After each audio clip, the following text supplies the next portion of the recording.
हरिः ॐ स्वस्ति श्री गणेशाय नमः। ॐ नमो भगवते वासुदेवाय। ॐ श्री देव्यै नमः। भूतानि दुर्गा भुवनानि दुर्गा स्त्रियो नरसापि पशुंश्च दुर्गा यद्यदृश्यं खलु सैव दुर्गा दुर्गा स्वरूपादपरं न किंचित्। नारायणं नमस्कृत्य नरं चैव नरोत्तमं देवीं सरस्वतीं व्यासं ततो जयमुदीरयेत्। जय बोलो जगत जननी दुर्गा माता की जय। प्यारा भक्त भागवतहरू, यतिखेर हजुरहरू श्रीमद्देवी भागवत महापुराण कथा श्रवण गर्दै हुनुहुन्छ। यहाँनिर हामीले अगाडि रुद्राक्षको महिमाको बारेमा श्रवण गर्यौं। यहाँ भस्मको महिमा आएको छ प्यारा भक्त भागवतहरू। त भस्म धारण गर्नुको पनि धेरै ठुलो महत्त्व छ।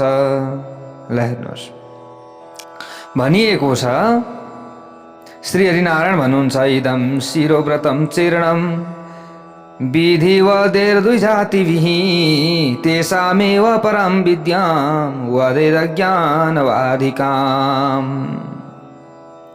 जो व्यक्तिहरूले शिरोव्रत भनेको अर्थात् निधारमा भस्म धारण गर्ने नियमको पालना गर्दछन् भने तिनीहरूलाई राम्रो हुन्छ। र जो व्यक्तिहरूले शिरमा अथवा निधारमा भस्म धारण गर्दैनन् भने उनीहरूले गरेको कुनै पनि पुण्य पनि प्राप्त गर्न सक्दैनन्। यो कुरा पनि रहेको छ। ल हेर्नुहोस् है, धेरै कुराहरू बताइएको छ। यहाँ भस्मको बारेमा बताइएको छ। अग्निमिति भस्म, वायुमिति भस्म, तेजोमिति भस्म, जलमिति भस्म। यो तरिकाले हामीले धेरै प्रकारका भस्महरू लगाउन सक्छौँ। त्यसमा पनि भगवान सामसदा शिवजीको नाम उच्चारण गरेर हवन गर्दाखेरि निक्लेको जुन भस्म हुन्छ त्यसको धेरै ठुलो महत्त्व रहेको छ। यसरी बताइएको छ। त्रिपुण्ड भनिन्छ। त्रिपुण्डको धेरै ठुलो महत्त्व छ। ल हेर्नुहोस्, त्रिपुण्ड धारण गर्नुपर्दछ अनि हामीले पूजामा बस्नु पर्दछ अथवा जपमा बस्नु पर्दछ। त्रिपुण्डको धेरै ठुलो महत्त्व यसरी बताइयो। भस्म धारण गर्ने विधि छ यहाँनिर प्यारा भक्त भागवतहरू। हामीले पञ्चमहाभूत पृथ्वी जल तेज वायु र आकाश पञ्चकर्मेन्द्रियाणी, जस्तै पञ्चकर्मेन्द्रिय आँखा कान नाक जिब्रो छाला, अब अनि सप्तधातु पञ्चप्राण अनि अन्तःकरण। अन्तःकरण, अब जो अन्तःकरण सत्व रज तम प्रकृति पुरुष राग विद्या कला नियति काल माया शुद्ध विद्या महेश्वर सदाशिव शक्ति एवं शिव तत्त्वलाई शुद्धि प्रदान गर्ने तत्त्व मानिएको छ। यिनीहरूले के गर्दछ? शिव तत्त्वलाई शुद्धि गर्दछ। यसरी बताइएको छ प्यारा भक्त भागवतहरू। यहाँ भस्मको धेरै भेदहरू पनि बताइएको छ प्यारा भक्त भागवतहरू यहाँनिर। तर हामीले त्रिपुण्ड धारण गर्छौँ नि, त्रिपुण्ड धारण गर्दाखेरि त्यो तीनवटा रेखामा कसको वास हुन्छ त त्यो पनि बताइएको छ। ब्रह्म विष्णु महेशानास तेस्रो रेखा इति स्मृतः आद्यो ब्रह्मा ततो विष्णु तदुर्ध्वं तु महेश्वरः। तीनवटा रेखामा ब्रह्मा विष्णु शिव यसरी वास गर्नुहुन्छ। तीनै देवता हाम्रो शरीरमा वास गर्नुहुन्छ। यसरी बताइएको छ। त्रिपुण्डको पहिलो रेखा ब्रह्माजीको स्वरूप हो, दोस्रो रेखा भगवान विष्णुको, तेस्रो रेखा भगवान शिवको स्वरूप हो। यसरी बताइएको छ प्यारा भक्त भागवतहरू। त्रिपुण्ड धारणको महत्त्वलाई हेर्नुहोस् त। सृष्टिकर्ता ब्रह्माजीले नि यसरी मान्छेको सृष्टि गर्दा मस्तकको सृष्टि गर्ने यहाँ तरिकाबाट नै त्रिपुण्ड धारण गर्नुपर्ने तथ्य निर्देश गरिएको छ। हजुरले निधार खुम्च्याउनु होला त, ठ्याक्कै तीनवटा रेखा कतिको पर्छ, कतिको त्योभन्दा धेरै पर्छ, कतिको एउटा मात्रै पर्ला, तर रेखा त पर्छ। त ब्रह्माजीले सुरुवातमै सृष्टिमै भन्नुभएको छ कि यसरी के गर त्रिपुण्ड लगाऊ है, यसरी लगाऊ भनेर यसरी निधार नै के बनाउनु भएको छ, तेर्सो निधार बनाइदिनु भएको छ। हाम्रो निधार कस्तो बनाउनु भएको छ, तेर्सो बनाउनु भएको छ नि त। त्रिपुण्ड धारण गर्ने तेर्सो त्रिपुण्ड धारण, यो कुरा रहेको छ। यहाँनिर त्यही बताइएको छ, ससर्ज स ललाटम हि तिर्य गुरुध्वम न वर्तुलम। त्यसैले हाम्रो निधार ठाडो छैन, के छ, तेर्सो छ। ब्रह्माजीले यसरी निर्माण गरिदिनु भएको छ हामीलाई। तर मूर्ख व्यक्तिहरूले त्रिपुण्ड धारण गर्दैनन्, देखेर हाँस्छन्। कसैले त्रिपुण्ड लाउँछ र लगाएको चाहिँ देखेर हाँस्दछन् भने ती व्यक्तिहरू घोर नरकमा जान्छन्, यसरी बताइएको छ।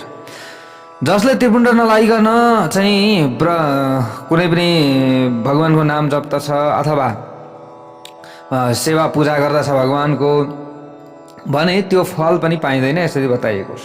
रुद्राक्ष मैले भनेको छु नि बारम्बार, त्रिपुण्ड नभए पनि भस्म एउटै मात्रै भए पनि, अलिकति मात्रै भए पनि यसो तिलक चन्दन टीका टाउकामा निधारमा लगाउनै पर्दछ, अनि रुद्राक्ष माला लगाउनै पर्दछ, अनि मात्रै पूजामा बस्नु, अनि मात्रै मन्दिर जानु। निधार खाली राखेर, गला खाली राखेर हामीले मन्दिर जान हुँदैन, पूजाआजा गर्नु हुँदैन, त्यसको फल पाइँदैन। मैले बारम्बार भन्ने गरेको छु। ल हेर्नुहोस्, भस्म पार्वती, लक्ष्मी र सरस्वतीलाई तृप्ति प्रदान गर्ने मुख्य हेतु हो। हामीले निधारमा लगाएको जुन टीका हुन्छ, भस्म रूपी सेतो चन्दन भनौँ, त्यो हजुरहरूले विचार गरिराख्नु होला। जुन पुण्य त्रिपुण्ड धारण गर्नाले प्राप्त हुन्छ त्यो दानले पनि प्राप्त हुँदैन, यज्ञले पनि प्राप्त हुँदैन, कष्टसाध्य तपस्याले पनि प्राप्त हुँदैन। यति ठुलो फल बताइएको छ। भस्मको महिमा बताइएको छ प्यारा भक्त भागवतहरू। ल हेर्नुहोस्, यो के हो, भस्मको महिमा हो नि त। अब धेरै कुराहरू छन् यहाँ, भगवान श्री हरि नारायणले बताउँदै हुनुहुन्छ। अब भस्म धारण नगरिकन गायत्री मन्त्रको उपदेश उपकारक हुँदैन, यसरी बताइएको छ। मैले बताएको होइन, श्रीमद्देवी भागवत महापुराणमा हजुरहरूले हेर्नु होला। ल हेर्नुहोस् है, कसैको भस्मरहित निधार देखेर यो अनुमान गर्न सकिन्छ कि ती व्यक्ति ब्राह्मण होइनन्। यदि सच्चा ब्राह्मण हुन् भने उनीहरूले निधारमा अवश्य पनि सही प्रकारको भस्म त्रिपुण्ड लगाएका हुन्छन्। त्रिपुण्ड अवश्य पनि लगाएका हुन्छन्, तिनीहरूलाई शुद्ध ब्राह्मण भन्न सकिन्छ। यदि त्रिपुण्ड लाउन लाज मान्दछ, निधारमा चन्दन टीका लगाउन लाज मान्दछ भने त्यो ब्राह्मण होइन। त्यसले दिएको उपदेश, त्यसले दिएको सन्देश, कुनै पनि कथावाचनहरू त्यसरी नसुन्नु, त्यसले कुनै फल दिँदैन, यसरी बताइएको छ। भस्म धारण नगरिकन स्वर्ण दान गर्ने मानिसले त्यस दानको फल पाउँदैन, यसरी बताइएको छ। जसरी यज्ञोपवीत धारण नगरिकन दुईले सन्ध्यावन्दन गर्दैनन्, त्यसै गरी भस्म धारण नगरिकन सन्ध्योपासन हुँदैन। भस्म जस्तै अग्निबाट निकालेको भस्म हुन्छ, जलबाट, अनि हामीले जललाई हामीले के भस्म मान्न पनि सक्छौँ। भनेको केही छैन भने हामीले जलमा हात चोप्ने, तीनटा अम्ला नि, यो चोरी अम्ला, माझी अम्ला र साइली अम्ला ठक्क चोप्ने, अनि तेर्सो यसरी लगाइयो भने पनि त्यो जलमिति भस्म हो। हामीले यो पनि गर्न सक्दछौँ। यदि भस्म नै भेटाइएन भने जलको पनि भस्म हामीले मान्न सक्दछौँ भनेर बताइएको छ। कति सजिलो छ कुरा। ल हेर्नुहोस्, तर लाउनु चाहिँ पर्यो, बिर्सिन चाहिँ भएन। मैले भनेको बुझ्नुभयो हजुरहरूले? तीनटा अम्ला, चोरी अम्ला, माइली बिचाको अम्ला अनि साइली अम्ला ठक्क चोप्ने, अनि ठ्याक्क यता निधारको ओल्ला छेउमा राखेर तेर्सो तान्ने, क्या सर र तेर्सो तान्ने, त्यति भयो भने पनि त्यो भस्म। ल हेर्नुहोस्, यसरी बताइएको छ। यति त हामीले गर्न सक्छौँ नि, सजिलो छ विधि, अप्ठ्यारो छैन जान्दाखेरि त, होइन? अब जानी भरसक्दा हामीले देखिने गरेको सेतो खालको भस्म लगाउनु, यो भएन भने पनि अग्निमिति भस्म हामीले के अरे जलमिति भस्म भनेर जलको पनि हामीले मान्न सक्दछौँ। यो कुरा हो। यहाँनिर भस्मको धेरै ठुलो महिमा छ प्यारा भक्त भागवतहरू। जसले सेतो खालको हुन्छ नि, सेतो खालको चन्दन भस्म लगाउँछ, त्यसरी लगाएको छ भने यमराजहरू पनि भस्म लगाउने व्यक्तिबाट डराउँछन्। यमराजका दूतहरू आउँदैनन्। मृत्युको समयमा त्यसरी भस्म लगाएर कसैको मृत्यु हुन्छ भने यमलोक जानु पर्दैन। नरकमा कोही व्यक्ति छ भने पनि त्यसको उद्धार हुन्छ। यहाँनिर एउटा कथा छ प्यारा भक्त भागवतहरू। महर्षिना दुर्वासा भन्नुहुन्छ, श्री हरिनारायणले त्रिपुण्ड धारणको विषयमा यहाँनिर एउटा प्राचीन इतिहास छ भनेर बताउनुहुन्छ। कुनै समयमा सबै अङ्गमा भस्मलेपन गरेका, रुद्राक्षलाई आभूषणका रूपमा धारण गरेका तपस्वीहरूका चूडामणि महर्षि दुर्वासा हे शिवशङ्कर, हे सर्वात्मा, हे आमा, हे जगदम्बिका जस्ता गौरी शङ्करका पावन नाम उच्चारण गर्दै पितृलोकमा जानुभएछ कि कहाँ जानुभएछ? पितृलोक। बहुत सुन्दर बुझ्नुपर्ने यो कथा छ। नामानीति गृहन्नुच्चै तापसानम शिखामणि। महर्षि दुर्वासालाई पितृलोकमा आउनुभएको देखेर कव्यवाडनल, सोम, यम, अर्यमा, अग्निख्वाता, वरिषद, सोमपा आदि पितृहरूले उभिएर अभिवादन गरे। पादी अर्घ्य आसन आदि उपचार टक्र्याएर अधिकतम सम्मान गरे। त्यस पछाडि भलाकुसारी गरे र अन्य कथा प्रसङ्ग उठाएर परस्पर संवाद गर्न लागेका थिए। पितृहरूका साथ महर्षि दुर्वासाको सम्भाषण भइरहँदा अचानक कुम्भिपाक नरकमा परेका पापीहरूको भयङ्कर चित्कार सुनियो। केही भन्दै थिए, हाय हाय हामी मारियौँ, हामी मारियौँ। त्यहाँ चित्कार त्यस्तो खालको सुनियो कि दुर्वासाले सुन्नुभयो। अरू कसैले भन्दै थिए, ओहो हामी डढ्यौँ डढ्यौँ, हामीलाई डढाए डढाए डढाए, यस्तो चित्कार आइरहेको थियो। कसैले भन्दै थिए, हामी काट्यौँ, हामीलाई काटे काटे। फेरि अर्को खालको पनि चित्कार आइरहेको थियो, हामी छेड्यौँ, मलाई छेडो यसले। आफ्ना दुःख पोख्दै त्यहाँ नरकमा परेका ती नारकीहरू रोइरहेका थिए। यो करुण क्रन्दर सुनेर मुनिराज दुर्वासाको हृदयमा ठुलो पीर पर्यो। उहाँले कव्यवाडनल आदि पितृनाथहरूसँग यो चित्कारमय शब्द कहाँबाट आइरहेको छ भनेर प्रश्न गर्नुभयो। पितृदेवहरूले भने त्यो समयमा, हे महर्षि, यहाँ नजिकमा यमराजको राजधानी विशाल संयमनीपुरी रहेको छ। पितृलोककै छेउमा छ अरे क्या त्यो। पितृहरूले भने यहाँ पापीहरूलाई कर्म अनुसार भोग दिनुहुने धर्मराज यमराज विराजमान हुनुहुन्छ। हे निष्पाप महर्षि, साक्षात कालकै स्वरूप मानिएका काला काला साह्रै डर लाग्दा अनेक दूतहरूका साथ यमराज संयमनीपुरीमा स्वामीका रूपमा बस्नुहुन्छ। संयमनीपुरीमा पापीहरूलाई तिनले गरेका कुकर्महरूको फल भोग प्रदान गर्ने घोर यमदूतले घेरिएका 86वटा कुण्ड रहेका छन्। कतिवटा? 86वटा। ती 86वटा कुण्ड मध्ये मुख्य कुम्भिपाक नामक विशाल नरक कुण्ड रहेको छ एउटा। त्यस नरक कुण्डमा पापीहरूलाई दिइने यातनाको वर्णन कसैले 100 वर्ष लगाएर पनि त्यो वर्णन गर्न सक्दैन। हे मुनिवर, जुन मानिस शिव र विष्णुका द्रोही हुन्छन् नि, देवी निन्दक हुन्छन् नि, ती मानिस सबै कुम्भिपाक नरकमा पर्ने हुन्। जसले शिवको, विष्णुको, देवीको निन्दा गर्छ भने सबै नरक जान्छन्। जुन मानिस वेदको निन्दा गर्दछ, सूर्य, गणेश र ब्राह्मणसँग द्रोह गर्दछ, निन्दा गर्दछ, तिनीहरू पनि यसै कुण्डमा पर्दछन्। जुन मानिस स्वेच्छाचारी हुन्छन्, तप्त मुद्राद्वारा अंकित हुन्छन् अनि त्रिशूल धारण गर्दछन्, ती मानिस भनेको खराब कर्म गर्दै त्रिशूल धारण गर्दछन् भने कुम्भिपाक नरकमा पर्छ। जुन मानिसले आमा बुवा, गुरु, ठुलाबडा, ज्येष्ठ, श्रेष्ठ मानिस एवं पुराण तथा धर्मशास्त्रको निन्दा गर्दछन्, बुवा आमाको पालन गर्दैनन्, बुवा आमालाई हेर्दैनन्, जसले धर्मलाई आफ्नो दुराचार एवं दुर्विचारबाट दूषित तुल्याउँछन्, ती मानिस सबै कुम्भिपाक नरकमा पर्दछन्। जसले धर्म परिवर्तन गर्छ नि, तिनीहरू पनि कुम्भिपाक नरकमा पर्छन् नि, सबै विधर्मीहरू। श्रवण गर्दा मुटु छेड्ने महाघोर ध्वनि ती पापी मानिसहरूकै हो भनेर यसरी पितृहरूले दुर्वासालाई भन्थे। हामी यस्तै घोर शब्द प्रतिदिन सुनिरहन्छौँ। ती नारकीहरूको हृदय वेदक चित्कार सुन्दा मनमा वैराग्य पैदा हुन्छ। पितृहरूको यो भनाइ सुनेर महर्षि दुर्वासालाई अत्यन्त चिन्ता भयो। ओहो, कस्तो ठाउँ रहेछ त, यसो हेर्नु पर्यो भन्ने इच्छा लागेछ दुर्वासा ऋषिलाई। ल हेर्नुहोस्, पापीहरूलाई हेर्ने इच्छाले उठेर त्यहाँबाट हिँड्नुभयो दुर्वासा ऋषि। कुम्भिपाक नरकको कुण्डको समीपमा पुग्नु भएछ। प्यारा भक्त भागवतहरू त्यहाँ गएर यसो दृश्य अवलोकन गर्नुभएछ क्या। यसो उँधो घोप्टो पारेर हेर्नु भएको थियो। निधारमा उहाँले त त्रिपुण्ड भस्म लगाउनु भएको थियो। ल हेर्नुहोस् प्यारा भक्त भागवतहरू, त यसरी तल हेर्न लाग्नु भएको थियो। त्यो समयमा त अघिसम्म त चित्कार गरिराखेका थिए यहाँ भित्रका ती नारकीहरू। उँधो हेर्न लाग्दाखेरि त तल त सबै नारकीहरू त नाचिरहेका छन्। फेरि एकदम नाच्दै झुम्दै पुरै रमाइरहेका छन्। स्वर्गमा भन्दा पनि राम्रो आनन्द भयो। ओहो कति खुसी मिलो, ओहो हामीलाई त कष्ट भइरहेको थियो, कति खुसी मिलो भन्दै नाचिरहेका छन्। त दुर्वासा पनि छक्क पर्नुभयो। ल त उहाँले ठ्याक्कै हेर्ने बित्तिकै त्यस्तो भएछ। ल हेर्नुहोस्, उँधो यसरी हेर्नु भएको थियो नरकको कुण्डमा। अब तल नारकीहरू त सबै नाचिरहेका छन्, सबै देवताहरू पनि छक्क परे। स्वर्ग भन्दा पनि हामीलाई त आनन्द भयो भन्दै त सबै नरकमा व्यक्तिहरू रमाइरहेका छन्। त सबै देवताहरू भगवान विष्णु कहाँ गएछन्। अब त लौ न यो त बर्बाद भयो, अब त सबैले पाप गर्ने भाइ, स्वर्ग आउनका लागि कसैले काम नगर्ने भयो, राम्रो काम नगर्ने भयो। किनभने स्वर्गभन्दा पनि आनन्द नरकमा मिल्ने भयो भने त खत्तम भयो त, अब के गर्ने। सबै गएछन् विष्णुको शरणमा।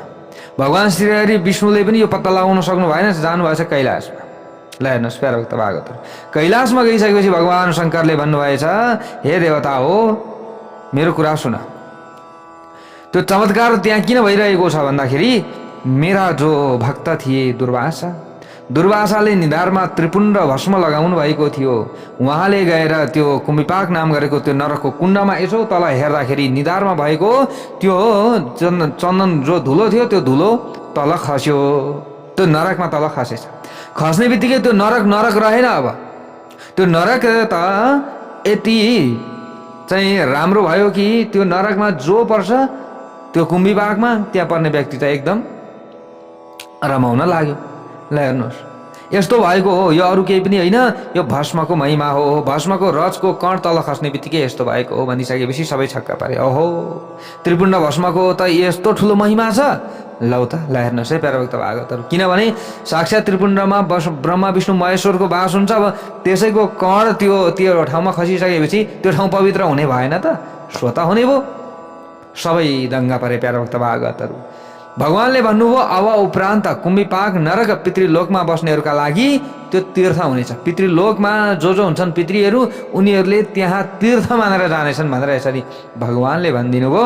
प्यारो भक्त भागवतहरु, अबदेखि पितृहरूकै नामबाट यो कुण्ड पितृ तीर्थका नामले प्रख्यात हुनेछ। भक्तवत्सल भगवानको जय जय हो। हेर्नुहोस्, जुन त्यहाँ कुम्भिपाक नाम गरेको एउटा थियो कुण्ड, त्यहाँ परेका थिए अब नारकीहरू, त्यहाँका त सबै उद्धार भए। अब ल हेर्नुहोस् प्यारो भक्त भागवतहरु, र त्यो ठाउँ पनि पवित्र भयो र पितृहरूका लागि त्यो तीर्थस्थान बन्न पुग्यो।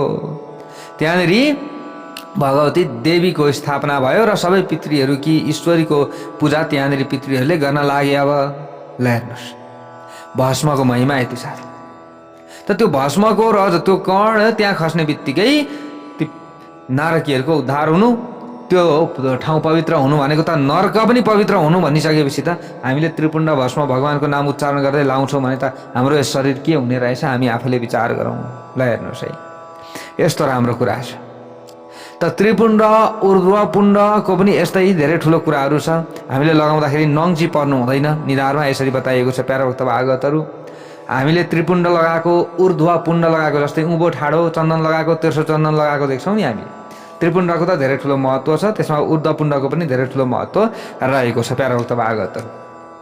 यस्ता कुराहरू यहाँनिर बताइएको छ। अब यहाँ अगाडि गएर गायत्रीको महिमा बताइएको छ। त्रिपुण्डको महिमा हजुरहरूले सुन्नुभयो। ओहो, त्रिपुण्डको महिमा त यहाँ भनेर साध्य नै छैन। गायत्रीको मन्त्र छ जसले गायत्री महिमा छ, गायत्री मन्त्र जसले जप्दैन ती ब्राह्मणहरूलाई पनि दान दिनु हुँदैन।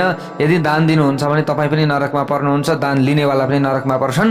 बिहानको समयमा त्रिकाल सन्ध्या भन्छ, बिहान दिउँसो र बेलुका। अब दिउँसो भ्याइएन भने पनि यसो गायत्री सम्झिनु पर्दछ, बेलुका पनि यसो गायत्री सम्झिनु पर्दछ, जप्नु पर्दछ। बिहानको समयमा पनि गायत्री जप्नु पर्यो। यदि जप्दैन भने त सबै नरकमा पर्ने हो। गुरु पनि चेला पनि, जैसे गुरु वैसे ठेला, सबै नरकमै ठेला ठेला भन्छ नि, के भन्छ नि त्यस्तै एउटा उखा, सबै नरकमा जाने हो। त्यसै कारणले गर्दा मैले कस्तो गुरुलाई दान दिँदैछु, कस्तो गुरु मान्दैछु, यो सबै कुरा विचार गरेर मात्रै अगाडि बढ्नु होला प्यारो भक्त भागवतहरु, नभए सबै नरकमा गइएला। किनभने सही कुरो बताउनुपर्छ। अब बताइदिने काम हाम्रो हो, मान्ने नमान्ने काम हजुरहरूको। भक्तवत्सल भगवानको जय जय हो। अब यहाँ भगवती भुवनेश्वरीको पूजा विधिहरू रहेको छ। रिम भुवनेश्वरीयै नमः, ओम रिम भुवनेश्वरीयै नमः भनेर यसरी चाहिँ यी मन्त्रहरूले भगवतीको पूजा गर्न सकिन्छ। बिल्वपत्रले भगवतीको पूजा गर्न सकिन्छ। यस्ता प्रकारका कुराहरू छन् यहाँनिर प्यारो भक्त भागवतहरु।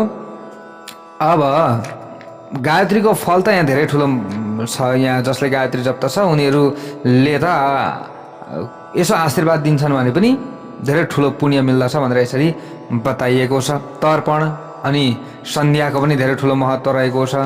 तर्पण दिने विधिहरू पनि श्रीमद्देवी भागवत महापुराणमा यसरी राखिएको छ। गायत्री मन्त्र जप्ने विधि पनि राखिएको छ। गायत्री मन्त्रको पुरस्चरणको विधि पनि राखिएको छ प्यारो भक्त भागवतहरु। त्यसैले सबै कुरा अब हजुरहरूलाई यो सबै कुरा यहाँनिर भनिरहँदाखेरि अल्छी लाग्छ। फेरि जसले गायत्री जप्दैन नि उसले चान्द्रायण उसले प्रायश्चित्त गर्नुपर्दछ। गायत्री जप्दैन भने ती व्यक्तिहरूले चाहिँ के गर्नुपर्दछ, चान्द्रायण गर्नुपर्दछ, पुरस्चरण गर्नुपर्दछ भनेर यसरी यहाँनिर बताइएको छ। प्यारा भक्त भागवतहरू ल हेर्नुहोस् है। अब यहाँ यस्ता प्रकारका कुराहरू छन्, हजुरहरूले पनि बुझ्नु होला, अलिकति जप्ने प्रयत्न गर्नुपर्दछ। स्त्री भाइ स्त्री गायत्री, पुरुष भाइ पुरुष गायत्री, यी कुराहरू छन्। गायत्री जपको महिमा र गायत्रीका 24 अक्षरहरूको यहाँ ऋषि, छन्द, देवता आदिको वर्णन पनि गरिएको छ। नारदजीले सोध्नुहुन्छ, सदाचार विधिर्देव भवता वर्णित प्रभो तस्याप्य तुल माहात्म्यम सर्वपाप विनाशनम। हे देव, हे प्रभु, हे नारायण, हजुरले सदाचार विधिको वर्णन गर्नुभयो, त्यसको महात्म्य अत्यन्त अतुलनीय छ र सबै पापहरूको नाश गर्ने सामर्थ्यले युक्त रहेको छ। हे प्रभु, हजुरको मुख कमलबाट प्रकट भएको देवीको कथारूप अमृतको श्रवण गरेँ मैले, तर हजुरले कर्ताद्वारा गरिने जुन चान्द्रायण आदि मुख्य व्रतहरूको वर्णन गर्नुभयो, ती व्रतलाई मैले अत्यन्त कष्टसाध्य मानेको छु। यो त गर्न नसक्लान् नि मान्छेले, होइन? या चान्द्रायण हरेक कुरा यसरी यो व्रत गर्न सक्छन् त व्यक्तिले? धेरै गाह्रो छ नि त। अब के गर्ने, कसरी चाहिँ व्यक्तिहरूको उद्धार हुन्छ? यो गायत्रीको छन्द कुन हो, ऋषि देवताहरू कुन कुन हुन्, यसको बारेमा यहाँनिर सोध्नु भएको छ। प्यारा भक्त भागवतहरू गायत्री 24 अक्षरको हुन्छ, यहाँ बताउनु भएको छ। अब 24 अक्षरको गायत्री जप्नका लागि अगाडि न्यास विधि यहाँनिर सबै कुरा बताइएको छ। ऋषि, छन्द, पङ्क्ति, सबै कुरा, गायत्रीका 24 वर्णहरूका शक्ति, रङ, मुद्राका बारेमा पनि यहाँनिर बताइएको छ। प्यारा भक्त भागवतहरू अब यो सबै कुरा यहाँनिर एकदम हजुरहरूलाई अल्छी लाग्छ फेरि यो सबै कुरा यहाँनिर बुझाइरहँदा, भनिरहँदा। त्यसैले हामीले यति कुरा बुझ्नु पर्यो, गायत्री जप्नै पर्ने रहेछ। हामीले गायत्री एउटा पहिलो हामीले 3टा कर्म कहिले छोड्नु हुँदैन। एउटा, हामीले बिहानको समयमा उठेर स्नान गरेर चाहिँ हामीले चाहिँ निधारमा त्रिपुण्ड धारण गर्ने भनेको पूजा अगाडि नै हामीले त्रिपुण्ड लगाउने अथवा टीका चन्दन लगाउने हो। यो कुरा बुझ्नु होला। टीका पूजा गरिसकेपछि त अरूलाई लगाइदिने हो। जो तपाईँ पूजा गर्दै हुनुहुन्छ नि, पूजा गर्ने व्यक्तिले अगाडि नै भगवान्लाई चढाउने अलग्गै राख्ने हो, हामीले आफूले लगाउने अलग्गै राख्ने हो। आफूले लगाउने जुन चन्दन हुन्छ, त्रिपुण्ड भस्म हुन्छ, त्यो अलग्गै राख्ने हो। पहिले लगाएर मात्र हामीले बस्नु पर्दछ, त्रिपुण्ड भस्म लगाउने। अनि अर्को माला लगाउने, रुद्राक्षको माला, अनि अर्को गायत्री जप्ने। यो 3टा कुरा हामीले कहिले पनि भुल्नु हुँदैन। यति मात्रै तपाईँले गर्नुहुन्छ भने पनि, गायत्री मन्त्र तपाईँले शुद्ध जहिले जप्नुहुन्छ भने पनि सबै पूजा गरेको फल तपाईँले प्राप्त गर्न सक्नुहुन्छ। यो कुरा छ प्यारा भक्त भागवतहरू। गायत्री मन्त्रको त यति ठुलो महिमा छ नि। यहाँ गायत्री स्तोत्रको महिमा बताइएको छ प्यारा भक्त भागवतहरू। अनि गायत्री शस्त्र नामको यहाँ बारेमा बताइएको छ। जसले गायत्री शस्त्र नामको चाहिँ पाठ गर्दछ उनीहरूलाई विद्या प्राप्ति हुन्छ। यहाँ यही कुरा बताइएको छ। भगवान् सर्वधर्मज्ञ सर्वशास्त्र विशारद श्रुति स्मृति पुराणानाम रहस्यम त्वन्मुखाश्रुतम। सम्पूर्ण पापलाई नाश गर्छ गायत्रीको गायत्रीले। ल हेर्नुहोस्, ब्रह्म ज्ञान प्राप्त हुन्छ। मोक्षको साधन भनेकै गायत्री हो। हजुरहरूले त्यसैले गायत्री छोड्नु हुँदैन, यो कुरा बताइएको छ। गायत्री नजप्ने मान्छे ब्राह्मणले छोएको त पानी पनि खानु हुँदैन भन्छ शास्त्रले। म त ठ्याक्कै बोलिदिन्छु फेरि प्यारा भक्त भागवत। जो ब्राह्मणले गायत्री जप्दैनन् नि, ती ब्राह्मण होइनन्। यो कुरा विचार गरेर राख्नु होला। ती ब्राह्मण खसिसके। अब यति कुरा बुझ्नुहोस्। त्यसैले यहाँ गायत्री शस्त्र नाम राखिएको छ। यो गायत्री शस्त्र नाम पछि हजुरहरू समक्षमा मैले कुनै समयमा राखौँला, होइन? यहाँनिर सबै कुरा कथामा यो बताउन सकिँदैन। प्यारा भक्त भागवतहरू, यो गायत्री स्तोत्र एकदम गोप्य पनि राख्नुपर्छ। गायत्री शस्त्र नाम गोप्य राख्नुपर्छ। हामी जसले इच्छा गर्छौँ सुन्ने, उहाँहरूले सुन्नुपर्दछ। यसरी बताइएको छ। इदम रहस्यम परमम गुह्यात गुह्यतरम महत भनेर बताइएको छ। पुण्यप्रद छ यो। मनुष्याणम दरिद्राणम निधिप्रदम भनेको छ। दरिद्रलाई नाश गराउनेवाला, भोग मोक्ष प्रदान गराउनेवाला, रोगबाट मुक्त गराउनेवाला, बन्धनमा परेकालाई बन्धनबाट मुक्त गराउनेवाला चाहिँ गायत्री शस्त्र नाम रहेको छ। अनि ब्रह्म हत्या गर्नेलाई, मदिरापान गर्ने, सुन चोर्ने, यस्ता विविध कर्म गर्ने व्यक्तिहरूलाई पनि गायत्री यो स्तोत्रको श्रवणले उनीहरूको मुक्ति मिल्छ। खाने नखाने विभिन्न कुराहरू खाएका छन् भने पनि यो स्तोत्रको श्रवण गर्नु सबै पापबाट मुक्त भइन्छ। यो कुरा यहाँनिर बताइएको छ प्यारा भक्त भागवतहरू। अगाडि गएर यहाँनिर दीक्षा कसरी लिनुपर्दछ, दीक्षा कसरी लिने होइन, दीक्षा कसरी दिने, यी कुराहरू यहाँनिर अगाडि बताइएको छ प्यारा भक्त भागवतहरू। अब यसको बारेमा त हजुरहरूलाई अगाडि पनि धेरै कुराहरू मैले बताइसकेको छु। अब यहाँनिर धेरै कुराहरू, अब यहाँ विधिका कुराहरू छन्, धेरै कथा कम छ, विधिका कुराहरू धेरै छन्, हजुरहरूले पनि बुझ्न सक्नुहुन्छ। अब यहाँनिर देवताहरूको विजय, अभिमान र भगवती उमाद्वारा अभिमान भञ्जन, इन्द्रलाई दर्शन प्रदान र ज्ञानोपदेशको कथा रहेको छ। जन्मेजयले अगाडि गएर यहाँ प्रश्न गर्नुहुन्छ। अब वेदव्यासजीले श्रवण गराउँदै हुनुहुन्छ नि त यो कथा होइन। भगवान् सर्वधर्मज्ञ सर्वशास्त्रवताम्बर दुई जातिनाम तु सर्वेषां शक्त्योपास्ति श्रुति रीतः। यसरी यहाँ भन्नुहुन्छ, सम्पूर्ण शास्त्र ज्ञाताहरूमा श्रेष्ठ समस्त धर्म जान्नुहुने हे भगवान वेदव्यास, सबै दुई जातिहरूका लागि शक्तिको उपासना नित्य भएका कारण 3 सन्ध्याकाल र अरू समयमा पनि शक्तिको उपासना गर्नुपर्छ भन्ने कुरा श्रुतिले बताएको छ। हे प्रभु, श्रुतिले बताएको यस्तो नियम हुँदाहुँदै भगवतीलाई छाडेर ब्राह्मणहरू अरू देवताको किन उपासना गर्दछन्? यो त नहुने कुरो भयो। कोहीले विष्णुको उपासना गर्दछन्, कोहीले गणपतिको उपासना गर्दछन्, कोहीले कापालिक, कोही कापालिक छन्, कोही चिन मार्गी छन्, कोही वल्कलधारी छन्, कोही दिगम्बर नाङ्गा भएर हिँड्छन्, कोही बौद्ध मार्गी छन्। किन यसरी बहुतारिए त व्यक्तिहरू? केही बुद्धिमान पण्डित अनेक थरीका तर्क र वितर्क गर्न लाग्छन्। कोहीले शिव ठुला भन्छन्, कसैले विष्णु ठुला भनेर यसरी मातिरहेका छन्। के हो यस्तो? यो त गर्न नहुने कुरा गरिराखेका छन्। कसैले श्रद्धा गर्दैनन्। कुनै पनि मानिसले जानेर बुझेर आफ्नो कल्याणको परित्याग गर्न चाहन्न भने फेरि ती ब्राह्मणहरू, दुई जातिहरू आफै जान्दछन्, सबै कुरा यो मान्दछन्, तर पनि उनीहरू किन भौतारिए? हे श्रेष्ठ वेदव्यासजी, यसमा के कारण हो मलाई बताउनुहोस्। हजुरले पहिले मणिद्वीपको महिमा बताउनु भएको थियो। भगवतीको यो परम धाम कस्तो छ? हे निष्पाप, हजुरले म श्रद्धावान भक्तका सामु मणिद्वीपको स्वरूप बताउनुहोस्, किनकि प्रसन्न भएका गुरुहरूले आफ्ना शिष्यलाई गुप्त रहस्य पनि बताउनुहुन्छ। त्यसैले हजुरले मलाई बताउनुहोस् भनेर यसरी जन्मेजय प्रश्न गर्नुहुन्छ। सुतजीले यही कथा नैमिषारण्यमा शौनकादि 88,000 ऋषिहरूलाई बताउनुहुन्छ। त वेदव्यासजीले अगाडि गएर भन्नुहुन्छ, सम्यक पृष्ठम त्वया राजन समयोचितम बुद्धिमानसि वेदेषु श्रद्धावां शैव लक्ष्यसि। हे राजा जन्मेजय, अहिले तपाईँले जुन कुरा सोध्नु भएको छ त्यो अति उत्तम छ र समय अनुकूल पनि छ। तपाईँले वेदमा श्रद्धा राख्नुहुन्छ, बुद्धिमान पनि प्रतीत हुनुहुन्छ, तपाईँ बुद्धिमान हुनुहुन्छ। हे महाराज, प्राचीन समयमा मदले मत्त भएका दानवहरूले देवताहरूका साथमा 100 वर्षसम्म अत्यन्त आश्चर्यदायक युद्ध गरेका थिए। के गरेका थिए? युद्ध गरेका थिए। दानवहरू र देवताको युद्ध भएछ। त हे राजन, अनेक प्रकारका शास्त्रको प्रहार र अनेक प्रकारका मायाहरूको प्रयोगद्वारा भरिएको त्यो युद्ध जगतका लागि अत्यन्तै विध्वंसक सिद्ध भयो। त्यसबेला पराशक्ति भगवतीको कृपाले देवताहरूले युद्धमा दैत्यहरूलाई परास्त गर्न पुगे। त्यस पछाडि दैत्यहरू पनि पृथ्वी र स्वर्ग दुवै लोक छाडेर पाताल लोकमा गए। देवताहरूले विजय प्राप्त गरेका कारण उनीहरू हर्षित भएका थिए। त्यति मात्र होइन, अज्ञानका कारण तिनीहरूमा अभिमान पनि बढेर गएको थियो। त्यसै कारण उनीहरू आपसमा आफ्नै पराक्रमको चर्चा गर्न लागेका थिए। हाम्रो विजय किन नहोस्? किनकि हामी देवताहरूको महिमा सर्वोत्तम छ भन्ने लागेको छ देवताहरूलाई। यसरी आफ्नो महिमा आफै गाइरहेका थिए। कहाँ हामी सृष्टि पालन र संहार गर्ने यशस्वी देवता हौँ भन्छन्। फेरि हाम्रा सामु ती दिनहीन दैत्यहरू टिक्ने कुरै भएन भनेर आफ्नो यश आफै गाइरहेका थिए यी देवताहरूले। पराशक्तिको प्रभाव नजानेका कारण देवताहरूलाई मोह भएको थियो। हामीलाई अब कसैले केही गर्न सक्दैन, हामी नै सबै सृष्टिकर्ता हौँ भन्न लागे देवताहरू। अभिमान गर्न लागेका थिए देवताहरू। तिनीहरूको यो दुर्दशा देखेर तिनीहरूमाथि अनुग्रह गर्नका लागि करुणामयी जगदम्बा भगवती एउटा तेजोमय यक्षको रूप लिएर प्रकट हुनुभयो अगाडि। जय बोलौं जगत जननी दुर्गा माता की जय जय होस्।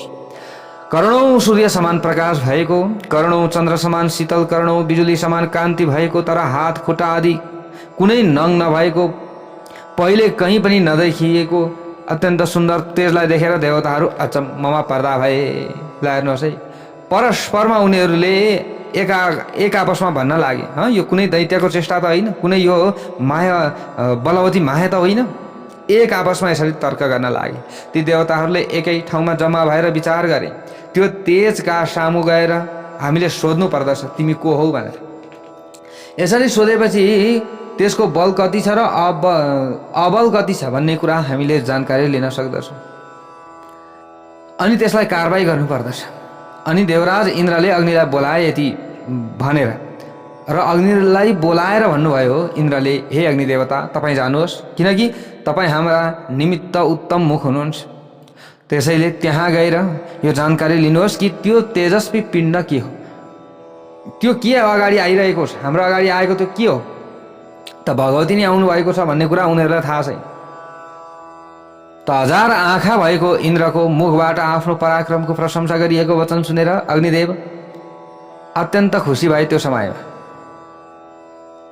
त्यहाँबाट बाहिर गएर शीघ्र नै यक्षको नजिकमा पुगे। अब यक्ष रूपी देवीको नजिकमा पुगे अग्नि। यक्षले अग्निसँग सोधे त्यो समयमा, तिमी को हो, तिमीमा कस्तो पराक्रम छ, तिमीसँग जे छ त्यो मलाई बताऊ।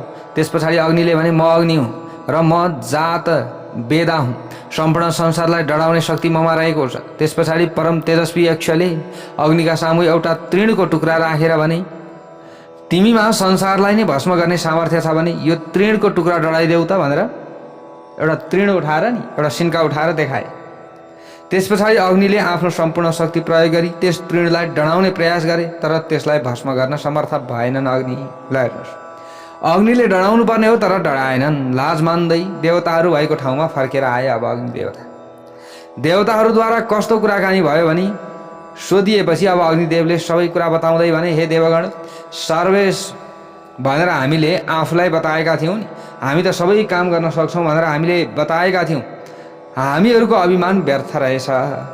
त्यस पछाडि वृत्रासुरलाई संहार गर्ने इन्द्रले वायु देवतालाई बोलाएर भन्नुभयो, हे वायु देवता, सम्पूर्ण जगत तपाईँले व्याप्त गर्नुभएको छ, तपाईँका चेष्टाबाट नै यो जगत क्रियाशील हुन्छ। तपाईँ प्राणको रूपमा सबै प्राणीहरूमा आफ्नो शक्ति सञ्चार गर्नुहुन्छ। तपाईँले गएर जानकारी लिनुहोस् कि ती यक्ष को हुन् त, किनकि अरू कुनै पनि पुरुष परम तेजस्वी यक्षलाई चित्र जान्न सक्दैन, अथवा चित्र जान्न समर्थ छैन, अथवा त्यसलाई चिन्न जान्न समर्थ छैन। त्यो यक्षरूपी चित्रलाई जान्न अरू कसैको समर्थ छैन। यसको मतलब गुण र गौरवले युक्त भएको इन्द्रको वचन सुनेर अभिमानी वायु देवता पनि खुसी भए। अब ल हेर्नुहोस् प्यारो भक्त भागवत, अब अग्नि देवतालाई अगाडि पठाइएको थियो, हामीले यसरी बुझ्नु पर्यो। त वायु देवतालाई बोलाएर अब इन्द्रले वायुलाई भन्दैछन्, ल हेर्नुहोस् तपाईँ जानुहोस्, अब अग्नि त यी सबै थोक थिए तर यिनले पनि सकेनन्, अब तपाईँ जानुहोस्, वायु देवता तपाईँ हुनुहुन्छ, सबैको प्राणमा तपाईँ रहनु भएको छ। त अब वायु गए, छिट्टै यक्षको छेउमा पुगेछन्। वायुलाई देखेर यक्षले मिठो वचनद्वारा भने, तिमी को हो, तिमीमा कुन शक्ति छ, त्यो आफ्नो शक्ति मेरा सामु प्रकट गर। यक्षको कुरा सुनेर वायु देवताले अभिमानपूर्वक भन्नुभयो, म माता ऋष्वा हुँ, म वायु हुँ, सबैलाई सञ्चालन गर्ने र सबैलाई क्रियामा प्रवृत्त गराउने शक्ति ममा रहेको छ। मेरो चेष्टाबाट नै सम्पूर्ण जगतले सम्पूर्ण प्रकारका व्यवहार सम्पन्न गर्दछ। वायुको वचन सुनेर परम तेजस्वी यक्षले भने, तिम्रा सामु त्यो तृण राखिएको छ, लौ त त्यसो भए त्यो तृण राखिएको छ, तिमीले आफ्नो शक्ति अनुसार त्यो तृणलाई उडाइदेऊ त। ल एउटा तृण राखिएको छ त्यहाँनिर, अथवा एउटा पत्ता भनौँ, तृण भनौँ, कुनै चिज छ, त्यसलाई उडाइदेऊ, नत्र आफ्नो अभिमान छाडेर लज्जित हुँदै इन्द्रका नजिकमा जाऊ। यक्षले यसरी भनिदिए। यक्षरूपी देवी हुनुहुन्छ त्यहाँ, उनीहरूले चिनेका छैनन्। यक्षको वचन सुनेर वायुदेवले आफ्नो सम्पूर्ण शक्ति लगाए। अब तेज तृणलाई उडाउने प्रयास गरे, तेज शक्ति लगाए, तर त्यो तृण आफ्नो ठाउँबाट डगमग भएन। तब वायुदेव लज्जित भए, अभिमानलाई त्याग गरेर इन्द्रको नजिकमा फर्किए। वायु पनि फर्किए। आफ्नो अभिमान चूर्ण बनाउने वृत्तान्त सुनाउँदै वायुदेवले भने, मिथ्या गर्व अभिमान गर्ने हामीहरू यक्षलाई जान्न समर्थ छैनौँ। मलाई एउटा सिन्का उडाउन दिए तर मैले सिन्का उडाउन सकिनँ। अगाडि एउटा सिन्का डढाउन दिएका थिए अग्निलाई, त्यो पनि डढाउन सकेनन्, मैले पनि उडाउन सकिनँ। ती त मलाई लाग्दैछ कुनै अलौकिक प्राणी हुन सक्छन्। वायु देवताले यसरी सुनाए। त्यस पछाडि देवताहरूले हजार नयन भएका इन्द्र महाराजलाई भने, हजुर देवताका स्वामी भइबक्सनुहुन्छ, अब हजुर नै यक्षको विषयमा राम्ररी जान्ने प्रयत्न गर्नुहोस्। त्यस पछाडि इन्द्र अभिमानपूर्वक यक्षको नजिकमा जानुभयो। इन्द्र त्यहाँ नपुग्दैमा यक्षरूपी परम तेज त्यहाँबाट अदृश्य भयो। जब त्यो यक्ष इन्द्रका सामु अन्तर्धान भयो, देवराज इन्द्रलाई अत्यन्त लाज लाग्यो। यक्षलाई आफूसँग कुरा नगरेका कारण हीनता बोध भई इन्द्र महाराजले आफूलाई सानो सम्झिनुभयो। अनि उहाँले विचार गर्नुभयो, म अब देवताको समाजमा जान हुँदैन, किनकि देवताहरूको समक्षमा आफ्नो हीनताको विषयमा मैले के बताउने। यस्तो अवस्थामा त शरीर नै त्याग गर्नुपर्दछ। शरीर नै मेरा लागि त्याग गर्नु नै राम्रो हुनेछ, किनकि मान नै महापुरुषहरूको धन हो। मान नष्ट भएपछि मानिस बाँच्नु मर्नु समान हो, यसमा कुनै सन्देह छैन। यस्तो निश्चय गरेर अब आफू एकदम हामी नै सबैभन्दा ठुला हौँ भन्दै थिए नि त देवताहरू, होइन? त अब यस्तो निश्चय गरे। देवराज इन्द्रले अभिमान छाडेर पराशक्ति भगवतीको शरणमा जानुभयो। अब जसले यस्तो लीला देखाउनु भएको थियो, ल हेर्नुहोस्, शरणमा गए। अब इन्द्र अन्तिममा भगवतीको शरणमा। त्यसै बेला आकाशमण्डलबाट आकाशवाणी भयो, हे हजार नयन भएका इन्द्र, तपाईँले मायाबीच रिमको जप गर्नुहोस्, त्यसबाट तपाईँ सुखी हुनुहुनेछ, खुसी हुनुहुनेछ। त अब त्यो आकाशवाणी सुनिसकेपछि इन्द्रले आँखा चिम्लेर भगवतीको ध्यान गर्दै निराहार रहेर 1,00,000 वर्षसम्म अत्यन्त उत्तम मन्त्र मायाबीचको जप गर्नुभयो। भक्तवत्सल भगवानको जय जय होस्। अब इन्द्रले यसरी जप गर्दै हुनुहुन्छ। अब हामी श्रीमद् भागवत महापुराणको श्रवण गर्दै गर्दै अन्तिमतिर पनि आइसकेका छौँ। अब धेरै पनि छैन प्यारा भक्त भागवतहरू, लगभग अब हामीले 1 दिनको कथा छ यहाँनिर। अब 1 दिनमा हामी अब एक भागमा हामी श्रीमद् भागवत महापुराण सक्छौँ। 1 भागमा सक्यो भने सक्छौँ, सकिएन भने 2 भाग जति लाग्ला, यति मात्रै हो। भएछ भने अब 1 भागमा सक्ने हाम्रो चाहिँ यो निर्णय भएको छ प्यारा भक्त भागवतहरू। अब हेर्नुहोस्, यति लामो समयसम्म पुरा श्रीमद् भागवत महापुराण हजुरहरूले श्रवण गर्नुभएको छ। अब अन्तिम चरणमा हामी आएका छौँ। पुरा आफूले श्रवण गरेर पुण्य कमाउनु होला, पुण्य आर्जन गर्नुहोला। यो श्रीमद् भागवत महापुराणको श्रवणको पुण्य फल हजुरहरूलाई अवश्य मिल्नेछ। अब अर्को भागमा फेरि भेट्ने बाचाका साथ म टिका पौडेल बिदा हुन चाहन्छु। जय बोलौँ जगत जननी दुर्गा माता की जय।